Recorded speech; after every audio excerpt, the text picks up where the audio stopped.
Hello ಮಕ್ಕಳೇ, ಎಲ್ಲಿ ತನಕ ಬಂತು ನಿಮ್ಮ ನೀಟ್ ಪ್ರಿಪ್ರೇಷನ್? ನಾನು ಸ್ಮಿತಾ ಫ್ರಮ್ ಝೈಲಮ್ ಲರ್ನಿಂಗ್. ಇವತ್ತಿನ ಸೆಷನಲ್ಲಿ ನಾವು ಡಿಸ್ಕಸ್ ಮಾಡುವಂತಹ topic again from the chapter thermodynamics. ಅದರಲ್ಲಿ ನಾವು ಡಿಸ್ಕಸ್ ಮಾಡುವಂಥದ್ದು ಇವತ್ತು ಐಸೋಕೋರಿಕ್ ಪ್ರಾಸೆಸ್. ನಿಮಗೆ ಗೊತ್ತಿದೆ, ಯೂಶಲ್ ಆಗಿ teachers say that thermal process is important ಅಥವಾ ಎಡಿಯಾಬ್ಯಾಟಿಕ್ ಪ್ರಾಸೆಸ್ ಇಸ್ ಇಂಪಾರ್ಟೆಂಟ್ ಅಂತ ಹೇಳ್ತಾರೆ ಈ ಚಾಪ್ಟ್ರಲ್ಲಿ. ಆದರೆ ಐಸೋಕೋರಿಕ್ ಪ್ರಾಸೆಸ್ ಇರ್ಬೋದು, ಐಸೋಬಾರಿಕ್ ಪ್ರಾಸೆಸ್ ಬಗ್ಗೆ ಅಷ್ಟು ಗಮನ ಕೊಡಲ್ಲ ಕೆಲವರು.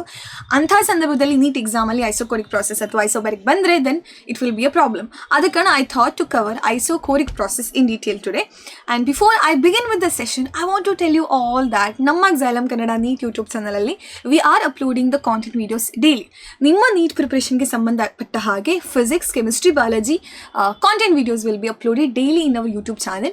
ಅದನ್ನು ನೀವು ವಾಚ್ ಮಾಡಿ ನಿಮ್ಮ ಪ್ರಿಪ್ರೇಷನ್ಗೆ, ನೀಟ್ ಪ್ರಿಪ್ರೇಷನ್ಗೆ ಅದನ್ನು ಬಳಸ್ಬೋದು. It is free of cost. After the class, if you want to see the class notes, ನೀವು ಏನು ಮಾಡಬೇಕು, ನಮ್ಮ ವೀಡಿಯೋದ ಕೆಳಗಡೆ ಇರುವಂಥ ಡಿಸ್ಕ್ರಿಪ್ಷನಲ್ಲಿ ಕೊಟ್ಟಿರುವಂಥ ವಾಟ್ಸಪ್ ಕಮ್ಯುನಿಟಿ ಗ್ರೂಪ್ ಲಿಂಕನ್ನು ಕ್ಲಿಕ್ ಮಾಡಿದ್ರೆ you will be able to see all our class notes. And ಅದನ್ನು ನೀವು ನಿಮ್ಮ ರಿವಿಷನ್ಗೆ ಬಳಸ್ಕೋಬೋದು. ಸೊ ನಾವು we will begin with our class. Isochoric process. ಈ ಐಸೋಕೋರಿಕ್ ಪ್ರಾಸೆಸ್ ಅಂದರೆ ಅಂತ ನೋಡುವ. It is very interesting. Isochoric process, as the word suggest, iso ಅಂತಂದರೆ ಇಟ್ ಇಸ್ ಸೇಮ್, ಕೋರಿಕ್ ಅಂದರೆ ಇಲ್ಲಿ ವಾಲ್ಯೂಮನ್ನು ಇಂಡಿಕೇಟ್ ಮಾಡ್ತಾರೆ. ಐಸೋಕೋರಿಕ್ ಪ್ರಾಸೆಸ್ಸಲ್ಲಿ ಸಿಸ್ಟಮ್ನ volume remains constant. You imagine, ನಿಮ್ಮ ಪ್ರೆಷರ್ ಕುಕ್ಕರ್ ಇದೆ. ಪ್ರೆಷರ್ ಕುಕ್ಕರಲ್ಲಿ you will put some food and you will put some water and it will get cooked. ನಿಮಗೆ ಗೊತ್ತಿದೆ. ಬಟ್ ಪ್ರೆಷರ್ ಕುಕ್ಕರ್ ಅಂತ ಹೇಳೋದು it is a system. And the pressure ಕುಕ್ಕರ್ನ ಏನು ಹೇಳುವಂಥದ್ದು, ಸಿಸ್ಟಮ್ನ ವಾಲ್ಯೂಮ್ ಚೇಂಜ್ ಆಗಲ್ಲ.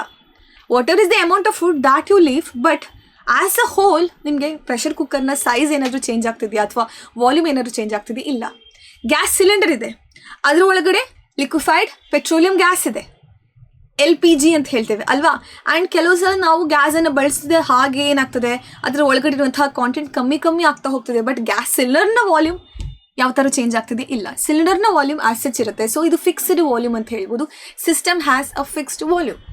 And heat energy will be, it will be received by the system. Heat energy will be coming out of the system. ಅದೆಲ್ಲ ನಡೆಯುತ್ತೆ as usual. Delta Q ಇದೆ, change in heat energy ಸಂಭವಿಸ್ತಾ ಇರುತ್ತೆ. But change in volume ಅಂತ ಹೇಳುವಂಥದ್ದು ಈ ಸಿಸ್ಟಮ್ಗೆ ನಾವು ನೋಡೋಕ್ಕಾಗಲ್ಲ. That process is nothing but isochoric process. So let's read the definition. Interesting it is. In an isochoric process the V is constant, ಅಂದರೆ volume is constant ಅಂತ ಹೇಳ್ತಿದ್ದಾರೆ. No work is done on or by gas. No work is done ಅಂದರೆ delta W is 0. ಯಾಕೆ ಅಂತ ಕೇಳ್ಬೋದು. I will explain that. The heat absorb by the gas solely ಅಥವಾ entirely will be changing it's internal energy and it's temperature. Work done ಅನ್ನು ನೋಡ್ಲಿಕ್ಕೆ ಸಾಧ್ಯ ಇಲ್ಲ ಅಂತ ಹೇಳ್ತಿದ್ದಾರೆ. And let's see how it is ಅಂತ ಹೇಳಿ. ನಿಮಗೆ ಗೊತ್ತಿದೆ what is the equation. First law of thermodynamics ಪ್ರಕಾರ the heat energy which you give, delta Q, will be utilized to increase the internal energy plus to do some work ಅಂತ.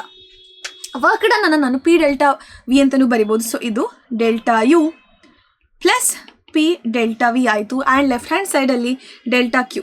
So ನೀವು ಕೊಡುವಂತಹ heat energy usual ಆಗಿ internal ಎನರ್ಜಿಯನ್ನು increase ಮಾಡೋಕ್ಕೆ use ಆಗ್ತಿದೆ. And work done by the ಗ್ಯಾಸ್ಗೆ use ಆಗ್ತಿದೆ, ಅಥವಾ ವರ್ಕ್ ಡನ್ ಆನ್ ದ ಗ್ಯಾಸ್ಗೆ ಯೂಸ್ ಆಗ್ತಿದೆ, ಅಥವಾ ಇನ್ ಜನರಲ್ ಆಗಿ ವರ್ಕ್ ಡನ್ಗೆ ಯೂಸ್ ಆಗ್ತಿದೆ ಅಂತ ಅರ್ಥ ಮಾಡ್ಕೊಳ್ಳಿ. ಈಗ this is isochoric process. Isochoric process ಅಂದರೆ ನಿಮ್ಮ ಪ್ರೆಷರ್ ಕುಕ್ಕರ್ನ ಸೈಜ್ ಚೇಂಜ್ ಆಗ್ತಿದೆಯಾ, ವಾಲ್ಯೂಮ್ ಚೇಂಜ್ ಆಗ್ತಿದೆಯಾ? ಇಲ್ಲ. And similarly you can imagine there is a cylinder piston system ನೋಡಿದಾರಲ್ವ ನೀವು. ಈ ಥರ ಇದ್ದರೆ ಯೂಶಲ್ ಆಗಿ ಈ ಸಿಲಿಂಡರ್ಗೆ ಒಂದು ಪಿಸ್ಟನನ್ನು ಫಿಟ್ ಮಾಡಿರ್ತಾರೆ. ಆ್ಯಂಡ್ ಪಿಸ್ಟನ್ ಇಲ್ಲಿದ್ದರೆ it is usually movable, up and down move ಆಗೋಕ್ಕೆ ಸಾಧ್ಯ ಇದೆ. ಆ್ಯಂಡ್ ಇದ್ರ ಒಳಗಡೆ ಗ್ಯಾಸೋ ಏನೋ ಇಟ್ಟಿರ್ತಾರೆ and piston is movable. But for isochoric process volume is constant ಅಂತ ಹೇಳಿರುವ ಕಾರಣ ನೀವೇನು ಮಾಡ್ತೀರಾ, ಈ ಪಿಸ್ಟನನ್ನು ಸೀಲ್ ಮಾಡ್ತೀರಾ. So that the piston is unable to move. Up and down motion ಇಲ್ಲ ಪಿಸ್ಟನ್ಗೆ. ಸೊ ವಾಲ್ಯೂಮ್ ಕಾನ್ಸ್ಟೆಂಟ್ ಆಯ್ತಲ್ವಾ. Volume is constant. Agreed? Yes. ಈ ಥರ ನಮ್ಮ ಐಸೋಕೋರಿಕ್ ಸಿಸ್ಟಮಲ್ಲಿ ಆಗುವಂಥದ್ದು, ಐಸೋಕೋರಿಕ್ ಪ್ರಾಸೆಸ್ಸಲ್ಲಿ ಸಿಸ್ಟಮ್ನಾಗ ಆಗುವಂಥದ್ದು ಇದು. ನಾವು let's go further dear students. ಈಗ ನಮ್ಮ ಇಕ್ವೇಷನ್ಗೆ ಕಡೆಗೆ ಬರೋದಾದರೆ delta Q then becomes equal to delta U plus delta V is 0 ಅಂತ ನಮಗೆ ಗೊತ್ತಾಯಿತು. So this is 0. So the heat energy given is entirely use to increase the internal energy ಅಂತ ಇವಾಗ ಗೊತ್ತಾಯ್ತಲ್ವಾ. That is what they are saying. ಇಲ್ಲೇನು ಹೇಳ್ತಿದ್ದಾರೆ, the heat absorbed by the gas goes entirely to change its internal energy and its temperature, not the volume. ವಾಲ್ಯೂಮ್ಗೆ ಇಲ್ಲಿ ಯಾವುದೇ changes ಇಲ್ಲ. So there is no work done by the gas here ಅಂತ ಹೇಳ್ಬೋದು. I hope it is clear. So ಯಾವತ್ತು remember, delta W is 0 for isochoric process. And ನಿಮಗೆ ಗೊತ್ತಿದೆ delta Q ಅಂತಂದರೆ ಸ್ಪೆಸಿಫಿಕ್ ಹೀಟ್ ಕೆಪಾಸಿಟಿ ಅಥವಾ ಸ್ಪೆಸಿಫಿಕ್ ಹೀಟ್ ಬಗ್ಗೆ ಒಂದು formula ನೀವು ಆಲ್ರೆಡಿ ಕಲ್ತಿದ್ದೀರಾ. It is the amount of heat energy require to increase the temperature of 1 mole of a substance by 1 Kelvin. ಅಲ್ವಾ? ಅದು ಹೇಗೆ ಬರೀತಾರೆ? CV is equal to delta Q heat energy by the number of moles delta T. ಹಾಗಾದರೆ delta Q ಅನ್ನು ನೀವೇನಂತ ಬರೀತೀರಾ? Delta Q then becomes NCV delta T ಅಲ್ವಾ? Yes, this is how it works. ನಾವು ಲೆಟ್ಸ್ ಗೋ ಫರ್ದರ್. ಈಗ equation of state ನೋಡುವ. ನೀವು last ಕ್ಲಾಸಲ್ಲಿ ನೋಡಿದ್ರೆ which was nothing but isothermal ಪ್ರಾಸೆಸ್ಸಲ್ಲಿ ನಾನು ಹೇಳಿದ್ದೆ ನಿಮಗೆ PV ಈಸ್ ಅ ಕಾನ್ಸ್ಟೆಂಟ್ ಅಂತ. That will not work here. We have to derive a new equation. What is that new equation ಅಂತ ನೋಡುವ. Let's right it here. Then usual general equation is PV is equal to nRT.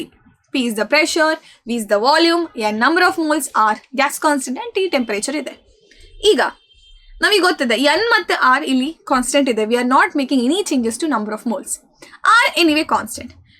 ಇನ್ನು ನೋಡುವಂಥದ್ದು PV equal to NRT ಅಲ್ಲಿ V is constant ಅಲ್ವಾ? So can I do something like this ಅಂತ ನೋಡುವ. ಹಾಗಾದರೆ P by T ಅಂತ ಬರಿತಾನೆ. Because P and T both varies. V is a constant. So NR by V ಅಂತ ಬರಿಬೋದಾ? P by T is equal to NR by V ಅಂತ ಬರಿಬೋದಲ್ವಾ? S. And if you notice one thing, NR by V entirely becomes a constant. ಎಲ್ಲನೂ constant because V is not changing for isochoric process. ಆದ ಕಾರಣ what will you write now is interesting. P by T is a constant. ಹೌದಾ?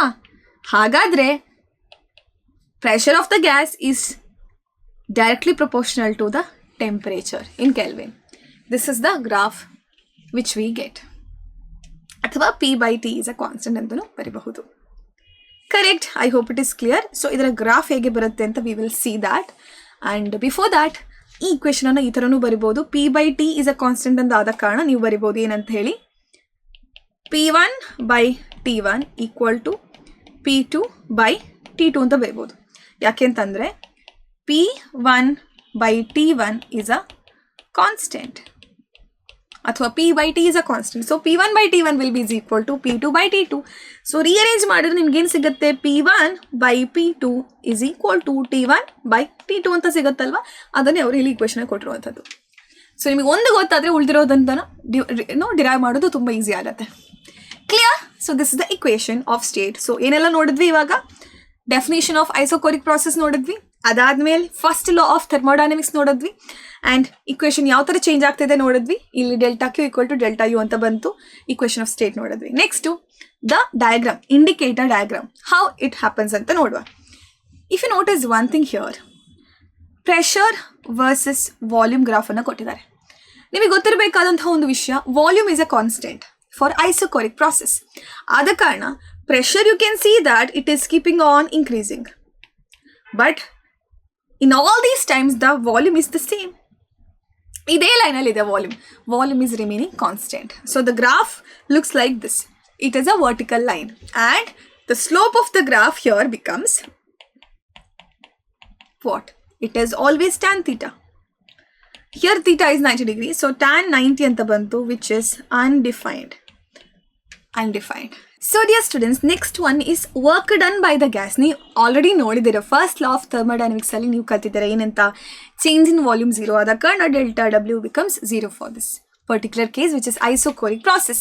ಇನ್ನಿರುವಂಥದ್ದು ನಮಗೆ specific heat of the gas. Already ಗೊತ್ತಿದೆ specific heat ಅಂತಂದರೆ it will be nothing but degree of freedom by 2 into R ಅಲ್ವಾ. And ನಿಮಗೆ ಗೊತ್ತಿದೆ CP minus CV ಅಂತ ಹೇಳುವಂಥದ್ದು R ಅಲ್ವಾ. ಎಸ್. ಈಗ ಎಂಟೈರ್ ಇಕ್ವೇಷನನ್ನು ನೀವು CV ಇಂದ ಡಿವೈಡ್ ಮಾಡಿದ್ರೆ you will be getting CP by CV minus CV by CV equal to R by CV. ಈ CP ಬೈ CV ಅಂದರೆ ಏನು? ಗಾಮನೆ. -1 equal to R by CV ಆಯಿತು. ಹಾಗಾದರೆ specific heat of the gas CVಯನ್ನು ನೀವು ಫೈಂಡ್ ಔಟ್ ಮಾಡಬೇಕಂದ್ರೆ it is simply R by gamma -1. So ಎಷ್ಟು ಸಿಂಪಲಾಗಿ ನಮಗೆ ಡಿರೈವೇಷನ್ ಸಿಕ್ತು. ನೀವು ಥಿಯರಿ ಎಕ್ಸಾಮ್ಸಲ್ಲಿ, ಬೋರ್ಡ್ ಎಕ್ಸಾಮ್ಸಲ್ಲಿ ಇದನ್ನೇ ಒಂದು ದೊಡ್ಡ ಡಿರೈವೇಷನ್ ಆಗಿ ಮಾಡ್ತೀರಾ, ಬಟ್ ನೀಟ್ ಎಕ್ಸಾಮಲ್ಲಿ ಇದು ಏನೂ ಅಲ್ಲ. ಸೊ ನಿಮಗೆ ಸಿಗುವಂಥ ಇಕ್ವೇಷನ್ ಹೇಗೆ ಅಂತ ಗೊತ್ತಾಯಿತು. ನಿಮಗೆ ಕ್ವೆಶನ್ಸಲ್ಲಿ ಇದು ಯೂಸ್ಫುಲ್ ಆಗುತ್ತೆ. ಲಾಸ್ಟ್ ಥಿಂಗ್ ಈಸ್ ಐಸೋಕೋರಿಕಲ್ಲಿ ಬಲ್ಕ್ ಮಾಡ್ಯುಲಸ್ ಹೇಗೆ ಅಂತ ಹೇಳಿ ನಿಮಗೆ ಗೊತ್ತಿದೆ. ಬಲ್ಕ್ ಮಾಡ್ಯುಲಸ್ ಅಂದರೆ ಯೂಶ್ವಲಿ ನಿಮಗೆ ಗೊತ್ತಿರೋ ಪ್ರಕಾರ bulk modulus is minus of change in pressure by delta V change in volume to the original volume. ಇದು ಯೂಶ್ವಲಿ ಗ್ಯಾಸ್ ಆದ ಕಾರಣ ಏನಾಗುತ್ತೆ, when we compress the gas its volume will decrease. So change in volume to the original volume ಮಾಡಬೇಕಾದ್ರೆ ನೀವು ಅಲ್ಲಿ minus sine ಹಾಕುವಂಥದ್ದು ಅದಕ್ಕೆ. ಈಗ it is isochoric process, so delta V becomes 0. So the denominator is 0. So bulk modulus is equal to minus delta P by 0 ಅಂತ ಆಯಿತು, which is undefined ಅಥವಾ infinity ಅಂತ ಹೇಳ್ಬೋದು. ಈಕ್ವಲ್ ಟು ಇನ್ಫಿನಿಟಿ ಅಂತ ಬರೆಯುವಂಥದ್ದು ಮೀನಿಂಗ್ಫುಲ್ ಆಗಲ್ಲ, because something is equal to infinity ಅಂದರೆ ನಮಗದು ಅರ್ಥ ಆಗಲ್ಲ. It is not meaningful. It will tend to be infinity ಅಂದರೆ ಓಕೆ. ವಾಟ್ ಎಕ್ಸಾಕ್ಟ್ಲಿ ಇನ್ಫಿನಿಟಿ ಅಂತ ಯಾರಿಗಾರು ಗೊತ್ತಿದೆಯಾ? ಎಷ್ಟು ಅಂತ ಗೊತ್ತಿದೆಯಾ? ಇಲ್ಲ ಅಲ್ವಾ? So we can't write equal to infinity ಅಂತ, 10 to infinity ಅಂತ ಬರೆದ್ರೆ ಬೆಟರ್. ನಾವು I hope indicated diagram is clear to you and all this points covered is clear to you. ನಾವು we are going to answer a question. So ಇದು thermodynamics chapter ಅಂತ ಬಂದಿರುವಂತಹ question for the entrance exam. First question, 1 mole of an ideal gas goes from initial state A to final state B. So initial state ಯಾವುದು? A. Final state ಯಾವುದು? B. ಎಲ್ಲ ಗ್ರಾಫಲ್ಲೂ ಅದೇ ಥರ ಅಂತ ಹೇಳ್ತಿದ್ದಾರೆ. We are 2 processes. Okay, first process ಏನಂತೆ, first undergoes isothermal expansion from volume V to 3V. So volume increase ಆಗ್ತಿದೆ ಐಸೋಥರ್ಮಲ್ ಪ್ರಾಸೆಸ್ಸಲ್ಲಿ. ಅಂದರೆ ಗ್ರಾಫು ನಮ್ಮದು ಆಲ್ಮೋಸ್ಟ್ ಕರ್ವ್ ಬರುತ್ತೆ, but it is not very much curved, ಸ್ವಲ್ಪ ಕರ್ವ್ ಅಷ್ಟೇ ಇರುತ್ತೆ.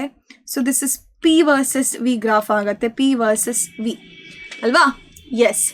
ಆ್ಯಂಡ್ ವಾಲ್ಯೂಮ್ ವಿಯಿಂದ 3Vಗೆ ಹೋಗೋ ಕಾರಣ ಆರೋ ಮಾರ್ಕ್ ಈ ಥರ ಇರಬೇಕಲ್ವಾ? ವಾಲ್ಯೂಮ್ ಕಮ್ಮಿಯಿಂದ ಜಾಸ್ತಿ ಆಗ್ತಿರುವಂಥದ್ದು, ಇನಿಷಿಯಲಿ ಕಮ್ಮಿಯಲ್ಲಿತ್ತು, ಸೊ ಕಮ್ಮಿಯಿಂದ ಜಾಸ್ತಿ ಅಂತ ಹೇಳ್ಬೇಕಾದ್ರೆ ಆರೋ ಮಾರ್ಕ್ ನಾವು ಈ ಥರ ಕೊಡಬೇಕು. Because initially it will be V, next it will be 3V, something like this. Clear? So arrow mark ಕೊಟ್ಟಿರುವಂಥದ್ದನ್ನು ಕ್ಲಿಯರಾಗಿ ನೋಡಿ. ಸೊ ಎಲ್ಲಿ ಕೊಟ್ಟಿದ್ದಾರೆ ಆರೋ ಮಾರ್ಕ್ ಕರೆಕ್ಟಾಗಿ? So this is wrong, this is not the shape of the graph. ನೋಡೋದಾದರೆ ನೀವು see here A to, so this line straight ಇರೋ ಕಾರಣ that is not the answer, this is wrong. And ಇಲ್ಲಿ arrow ಮಾರ್ಕ್ನ direction wrong ಇದೆ, so this is also wrong. 2 ಅಥವಾ 4 will be the correct answer. Next thing, it's volume is reduced from 3V to V at pressure P, constant pressure P. So pressure is constant, volume is decreasing next. So volume 3V ಇಂದ ವಿಗೆ ಬರಬೇಕು, volume 3V ಇಂದ ವಿಗೆ ಬರಬೇಕು and pressure constant ಇರಬೇಕು. So ನೀವು ನೋಡೋದಾದರೆ second ಆಪ್ಷನಲ್ಲಿ ಏನಾಗ್ತಿದೆ, second ಆಪ್ಷನಲ್ಲಿ volume 3V ಇಂದ ವಿಗೆ ಬರ್ತಿದೆ, but pressure is also changing. So this cannot be the option. So ಇದು ಯಾವುದು ಆಪ್ಷನ್ ಅಲ್ಲ, ನಮ್ಗೆ ಆಪ್ಷನ್ ಸಿನೇ, sorry option 4 will be the correct answer. Because ಈ ಪ್ರಾಸೆಸ್ಸಲ್ಲಿ pressure is constant, pressure is not varying, volume is going from 3V to V. Okay, last question of today's class, ಒಂದು interesting question. A cylinder with fixed capacity ಅಂದರೆ fixed volume ಅಂತ ಇಂಡೈರೆಕ್ಟಾಗಿ ನಿಮಗೆ ಹೇಳ್ತಿದ್ದಾರೆ. ನೀವು ಇದು ಐಸೋಕೋರಿಕ್ ಪ್ರಾಸೆಸ್ ಅಂತ ಅರ್ಥ ಮಾಡ್ಕೊಳ್ಬೇಕು ಅಂತ ಇಂಡೈರೆಕ್ಟಾಗಿ ಹೇಳ್ತಿದ್ದಾರೆ. Of 67.2 litre contains helium gas at STP, standard temperature and pressure. The amount of heat needed to raise the temperature of the gas by 20 degrees Celsius ಈ. ಸೊ ಡೆಲ್ಟಾ ಟಿ ಅಂತ ಕೊಟ್ಟಿದ್ದಾರೆ, 20 degrees Celsius ಅಂತ ಕೊಟ್ಟಿದ್ದಾರೆ. They are asking what is delta Q. What is the formula? It is NCV delta T ಅಲ್ವಾ? Delta T ಗೊತ್ತು, CV you can find it out. ಹೇಗೆ? Degree of freedom by 2 into R ಮಾಡಿದ್ರೆ you will be getting CV. Helium atom ಇರೋ ಕಾರಣ degree of freedom ಏನಾಯಿತು? Yes, ಇದು single atom ಇರುವಂತಹ molecule helium ಅಂತಂದರೆ ಅಲ್ವಾ? ಸೊ ಈ ಹೀಲಿಯಂನ ಡಿಗ್ರಿ ಆಫ್ ಫ್ರೀಡಮ್ 3 ಆಯಿತು. So 3/2 R will be your CV. And N number of moles ಹೇಗೆ ಫೈಂಡ್ ಔಟ್ ಮಾಡ್ತೀರಾ? ನಂಬರ್ ಆಫ್ ಮೋಲ್ಸ್ ಇಲ್ಲೆಲ್ಲಾದರೂ ಬರೆದ್ರೆ N will be nothing but, ನಿಮಗೆ ಆಲ್ರೆಡಿ ಒಂದು ಗೊತ್ತಿದೆ, ವಾಲ್ಯೂಮ್ ಗಿವನ್ ಟು 22.4 ಮಾಡಿದ್ರೆ ಆಯಿತು. ಇಲ್ಲಿ ಕೊಟ್ಟಿರುವಂತಹ ವಾಲ್ಯೂಮ್ ಎಷ್ಟು? 67.2 by 22.4 ಎಷ್ಟಾಯಿತು? 3 moles ಆಯಿತು. 3 moles. Clear? Now, yes, you can do it. Now, dear students, delta Q becomes equal to N, number of moles 3. F in a value 3 ಹಾಕಿದ್ದೇನೆ. ಸೊ CV ಏನಾಯಿತು? 3/2 R ಆಯಿತು. So this is 3/2 into R value is 8 ಪಾಯಿಂಟಲ್ಲಿ ನಿಮಗೆ ಬರುತ್ತೆ ಅಂತ ಗೊತ್ತಿದೆ. So ಅದನ್ನು ನಾನು 25/3 ಅಂತ ಬರೀತೇನೆ. It is easier for calculation. Into last ಇರುವಂಥದ್ದು ಡೆಲ್ಟಾ ಟಿ ಟೆಂಪರೇಚರ್ 20. ಸೊ ಬೇಡದಿರುವಂಥ ಟರ್ಮ್ಸನ್ನೆಲ್ಲ ಕ್ಯಾನ್ಸಲ್ ಮಾಡಿದ್ರೆ ನಿಮಗೆ ಸಿಗುವಂಥ ಆನ್ಸರ್ 2 10 times ಹೋಯಿತು, 3 ಕ್ಯಾನ್ಸಲ್ ಆಯಿತು. And this is nothing but 250 into 3 750 joules ಆಯಿತು. 750 ಜಾಲ್ಸ್ ಆಪ್ಷನ್ಸಲ್ಲಿದೆಯಾ? ಆಲ್ಮೋಸ್ಟ್ 748 ಜಾಲ್ಸ್ ಇರೋ ಕಾರಣ option 1 is the correct answer. So this is how you answer thermodynamics related questions. ನಿಮಗೆ ಗೊತ್ತಾಯಿತು, questions are not tough. Theory ಗೊತ್ತಿದ್ರೆ, if you have a good understanding of the topic, you can ಆರಾಮ್ಸೆ solve the questions ಅಂತ ಗೊತ್ತಾಯ್ತಲ್ವಾ. So I hope this session was helpful. Till we meet next time. Bye bye aspirants.